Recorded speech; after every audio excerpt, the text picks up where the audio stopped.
আসসালামু আলাইকুম, সবাইকে স্বাগত জানাচ্ছি আজব খবরে। রাস্তা খারাপ, বিয়ে হচ্ছে না মেয়েদের। বিস্তারিত জানাচ্ছি আমি সুরভি আক্তার।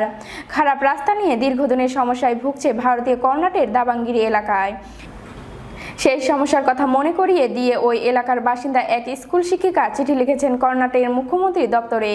চিঠিতে তার অভিযোগ, রাস্তা খারাপ, সেই কারণে বিয়ে হচ্ছে না গ্রামের অনেক মেয়ের। রাস্তার অবিলম্বে ঠিক না করলে শুধু যাতায়াতের অসুবিধা হবে তাই নয়, অনেকের পারিবারিক জীবনেও নেমে আসবে বিপর্যয়। স্কুল শিক্ষিকা সাংবাদিকদের জানিয়েছেন, আমাদের এলাকায় রাস্তার হাল খুবই খারাপ। অনেকের বিয়ের প্রস্তাব ফিরে দেওয়া হয় এই রাস্তার কারণে। যাতায়াতের রাস্তা খারাপ হওয়ার যোগাযোগ রাখতে চান না অনেকেই। রাতে রোগী নিয়ে যেতে অসুবিধা হয়। এই পরিস্থিতিতে প্রশাসন দ্রুত ব্যবস্থা না নিলে মুশকিল। চিঠির দ্রুত জবাব দেওয়া হয়েছে মুখ্যমন্ত্রী দপ্তর থেকেও। বলা হয়েছে যত তাড়াতাড়ি সম্ভব কাজ শুরু হবে। স্থানীয় পঞ্চায়েত জানিয়েছেন ইতিমধ্যে 1 থেকে 2 লাখ টাকা খরচ করা হয়েছে রাস্তার জন্য।